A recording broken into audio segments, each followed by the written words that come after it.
안녕하세요. 자, 오늘은 헤어샵 권리금 매매 사건에 대한 얘기를 좀 하려고 합니다. 자, 이 그림 잠깐 보시면, 자, 양도인이 있고 양수인 부부가 있어요. 그 제가 진 겁니다. 또 헤어샵이라는 걸 하고 있었는데, 장사가 잘 돼요.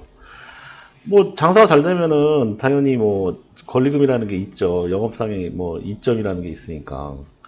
자, 그래서 계속 보다 보니까, 장사가 잘 된다 보니까, 여기 있는 양수인 부부가, 여기를 인수를 하자, 이렇게 생각을 한 겁니다. 그래서, 자세한 사실관계는 좀 이따 제가 설명드릴게요. 전체적인 부분 설명드리면, 권리금 매매 계약을 합니다. 그래서 이제 이 또아 헤어샵을 인수하게 되죠. 그 이후에, 임대차 계약을, 여기 기존 임대인하고 또 해야겠죠? 뭐, 그런 관계. 근데 이제 문제는 뭐냐면, 이 양도인이, 시간이 좀 지난 다음에 한 몇 개월 만에 바로 390m 근처에 있는 곳에다가 또와 헤어샵을 하나 오픈하게 됩니다. 이때부터 문제가 되기 시작한 거예요. 상법이 좀 있어요. 상법이 제가 좀 찾아놨는데 상법에 보면 그 양도인의 겸업금지라는 게 있어요. 경업금지. 겸업이 아니라 경업이죠. 경업. 영업을 양도한 경우에 다른 약정이 없으면 양도인은 10년간 시공구에서 동종업종을 하지 못한다. 이런 조항이 있거든요. 근데 이게 영업금지, 그러니까 영업을 못하게 하는 그런 조항이 들어가야 되는 거죠. 그러니까 권리금 매매 계약이라는 게 그런 거예요. 권리금 매매 계약은 실제로 동종업종의 영업을 근처에서 한다든지 아니면 그런 걸 못하게끔 하려고 하는 게 이제 권리금 매매 계약인데, 이 권리금 매매 계약을 양도인과 양수인 간에 이제 서로 합의해서 계약을 작성을 해서 진행을 했을 경우에 문제가 생긴 사례입니다. 양수인이 조금만 신경 썼어도 이렇게 큰 피해가 되지 않았을 거예요. 거의 뭐 1억 정도의 돈을 7천? 1억 정도의 돈을 날린 걸로 보여지네요. 상법상의 그 영업 양도에 해당이 돼야지만 그 지금 소위 영업금지 가처분 청구라든지 손해배상 청구라든지 권리금에 따른 손해배상 청구라든지 이런 것들이 가능해요. 근데 영업 양도에 해당되지 않는 경우가 있어요. 지금 얘기하는 부분이 영업 양도에 해당되지 않는 경우거든요. 지금 보시면 여기 지금 그림상 잠깐 보면 지금 이 과정은 그냥 그림상으로만 보면은 권리금 매매 계약해서 인수받아가지고 했으니까 뭐 장사만 잘하면 되겠다. 이게 사실 간단한 내용이에요. 그런데 여기 양도한 사람이 결국은 이 근처에다가 헤어샵을 차리면서 이쪽 부부가 하는 이 헤어샵이 장사가 안 되겠죠, 당연히. 왜냐면 사람들이 그쪽으로 이제 갔을 테니까. 그래서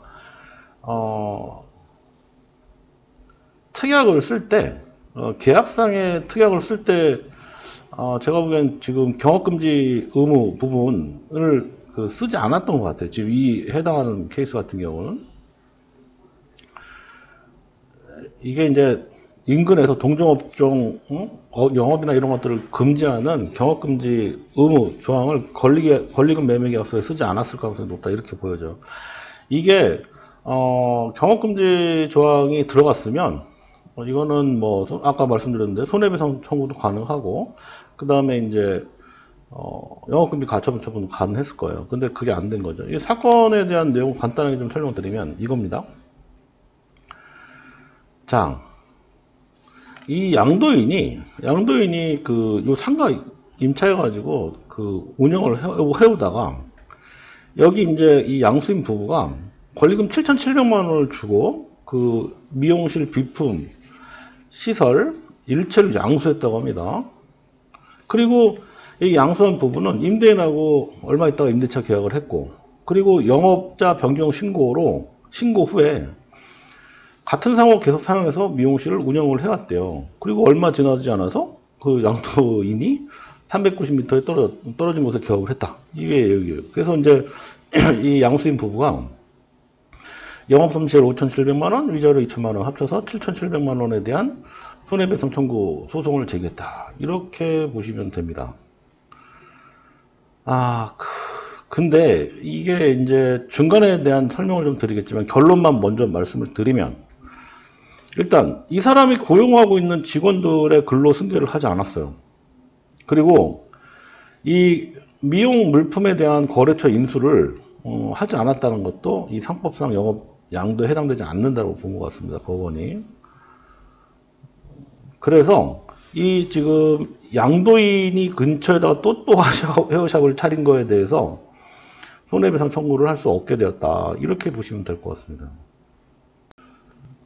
제가 이 보는 그 화면이 있는데 이게 이제 그 판결문이에요. 판결문. 이게 판결문이 있어요. 이게 어디죠? 이 국가정보법령센터에는 안 나와요. 그러다 보니까 좀 이 부분을 좀 설명을 드리면 관계를 좀 올려놓고 내용이 어떻게 되냐? 부부인 피고도 지금 보니까 그 양수인도 부부고 여기 양도인 쪽도 부부네요. 이 부부가 2010년도부터 14년도까지 4년 동안 운영을 했답니다. 자, 이 집을 이 지금 헤어샵을 그 원고들이 2014년도 9월 달에 미용실 비품 시설 일체 7,700만 원 양수하되 권리금은 여기서 이제 계약 당일에 권리금은 800만 원, 권리 잔금은 6,900만 원을 지급하고 이게 10월 달입니다. 권리금 잔금 지급은 뭐 그해 2014년도 10월 말일까지로 연장하는 걸로 이제 계약을 한 것 같아요. 이게 이제 권리금 매매 계약을 진행한 거죠. 자, 그리고 나서 이 양수인 부부는 2014년 10월 28일 날 임대인 만나가지고 임대차 계약을 합니다. 이게 얼마냐면 이제 기존에 임대 보증금이 3,300만 원이니까 그렇게 이제 진행을 했죠. 3,300에 월세 165만 원으로 계약을 하게 되는 거예요. 그래서 결국은 전체적으로 7,700만 원하고 3,300만 원하고 1억 1,000의 양도대금으로 해서 양도계약을 체결했다. 이렇게. 이거를 이제 양도계약으로 봅니다. 근데 양도계약이 아까 중요하다고 했잖아요. 근데 이제 그 뒷부분에 설명을 좀 드리면, 자, 이 원고가 영업자 변경신고를 해요. 상호는 그대로 두고 영업자 변경신고 땡땡땡땡 그대로 사용해서 여기 또한 헤어샵으로 하게 되죠. 자, 그런데 그 다음에 1월 달에 사건 미용실로부터 390m 떨어져 있는 이게 마포네요, 마포에 있는 또또와 헤어샵으로 개업을 하게 됩니다. 자, 이 원고 주장은 굉장히 일리가 있어 보여요. 전체적으로 봤을 때 되게 일리가 있어 보이거든요. 원고 주장 자체가 상법상 영업 양도에 해당되는지에 대한 여부까지 다 집어넣게 되죠. 뭐 물론 변호사가 이제 진행을 했겠지만, 자, 그런데 결과적으로 이 법원에서 판단하는 건 크게 네 가지로 봅니다. 이 네 가지에 대한 내용이 굉장히 길지만 이 긴 내용을 다 설명드리기가 좀 그렇고, 자, 결론적으로 어떤 내용 때문에 이게 안 되냐라는 부분을 좀 말씀을 드리면, 자, 이게 이제 몇 가지 이제 핵심 사항만 좀 말씀을 드리면 이런 겁니다. 자, 이 사건 미용실 권리금과 이 사건의 미용실 집기 및 시설 일체 양수대금을 감안한 신청된 금액으로 일단 보는 거예요. 7,700만 원이라는 게. 그런데 두 번째 사항은 뭐냐면, 원고가 이 사건 점포에 대해서 피고들의 임차인 지위를 승계했다기보다도 임대인으로부터 새로 이 임대차 점포 계약을 했다는 점, 그 다음에 지금 종업원, 여기 있는 기존의 종업원, 여기 지금 이 양도인의 종업원을 얘기하는 거예요. 이 양도인의 종업원들의 고용 승계가 4명 있었네요, 보니까.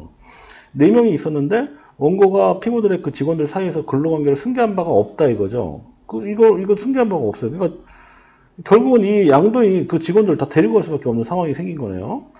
원고 피고 산에 피고 사이에 양도계약 과정상의 근로자 및 기존 거래처 인수 문제에 대해서도 논의해왔다고 볼 만한 증거가 없대요. 이게 문제죠. 이게 양도계약이라는 부분은 영업권이라든지 권리금에 대해서 이제 진행할 때 영업권이라든지 이런 부분들, 그 다음에 경업금지 조항 같은 것들이 확실하게 들어갔어야 된다고 보는 거예요. 근데 이게 지금 증거가 없다고 보는 거예요. 자, 그 다음에, 네 번째, 원고가 피고들로부터 인수한 고객관리 프로그램에 고객 이름, 매출 합계만이 기재되어 있고, 그 정도의 고객 정보는 미용실 영업에 중요한, 필요한 영업, 이런 걸 보지 않다. 이렇게 보는 것 같습니다. 전체적으로 이제, 이 사건에 대한 그 원고가 제출을 한 증거만으로 봤을 때는 이 사건의 양도계약에 의해서 물적, 인적, 조직을 동일성을 유지하면서 일체로 이를 인수해서 피고들의 이 사건 미용실의 영업을 양수한 것이라기 보기는 어렵다. 라고 하면서 이제 일반적인 증거들을 인정할 수가 없다. 이렇게 지금 본 것 같습니다. 네. 결국은 이 양수인 부분은 그 돈 많은 돈을 주고 이거 인수한 다음에 이 양도인한테 그 권리주장도 못 하는 거예요. 권리금 매매에 대한 권리주장도 못 하면서 결국 이 사람은 또 여기 가서 새롭게 그 돈 받고 또 이제 한마디로 그냥 가게 판 거예요, 가게. 예, 가게 하나 팔았다 이렇게 보는 거죠. 그러니까 이게 양수인 부부들이 만약에 경업 금지라는 부분에 대해서 특약 부분이 들어가 있었으면 이거 절대 손해보지 않았을 겁니다. 이게 무슨 얘기냐면 이래서 권리금 매매 계약이 중요한 거예요. 이거를 권리금 매매 계약을 분명히 진행했을 때 이게 지금 양도인과 양수인 간에 이게 사이가 분명히 처음엔 좋았을 거예요. 이게 왜냐면 이게 이런 쉐어샵 하나 인수하는데 큰 돈이 오가잖아요. 그 사이에 그렇게 진행하는 사이에 뭐 좋은 게 좋은 거라고 아마 계약을 진행을 했을 거예요. 그런데 이런 부분까지 생각을 못했던 거죠. 결국은 이 양수인 부부들이 손해를 많이 봤을 것 같은 생각이 드네요. 예, 이게 이제 1심이었기 때문에 그 2심하고 3심은 어떻게 되는지는 모르겠어요. 그런데 제가 보기에는 이게 이제 이 이후에 진행되지 않은 걸로 좀 보여져요. 왜냐면 이 경업하지 못한다라는 그 내용에 대해서 이제 기재되지 않은 건 확실하게 판례가 딱 정해져 있습니다. 이 판례가 좀 있어요. 이것도 무슨 얘기냐면 한번 잠깐 볼까요? 예. 아, 여기 있다. 네. 영업 양도에 의미한 판단 기준에 대한 기준이 딱 이렇게 정확하게 명시가 되어 있어요. 이 부분에 대한 얘기입니다. 영업 양도에 대한 얘기예요. 네.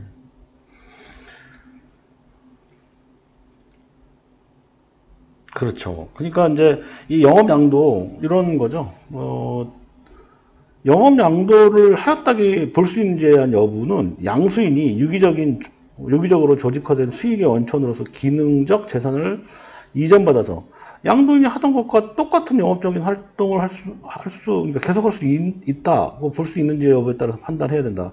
영업양도의 판단 기준은 인계, 인수할 종업원과 노하우 거래처 등이 존재하지 아니하는 소규모 자영업의 경우에도 동일하게 적용된다 할 것이다. 이렇게 보고 있거든요.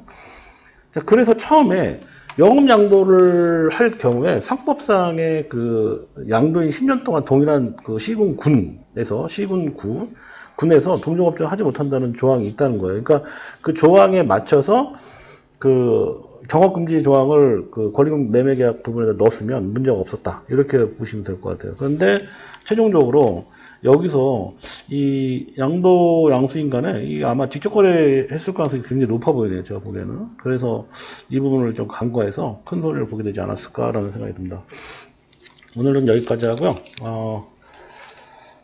제가 만약에 진행했으면 저는 이렇게 안 했겠죠. 당연히. 네, 당연히 동종업계 몇 킬로 안에서 못한다, 몇 년 이내에 못한다. 이거 당연히 그런 특약들이 왔다 갔다 해야 되는 게 맞아요.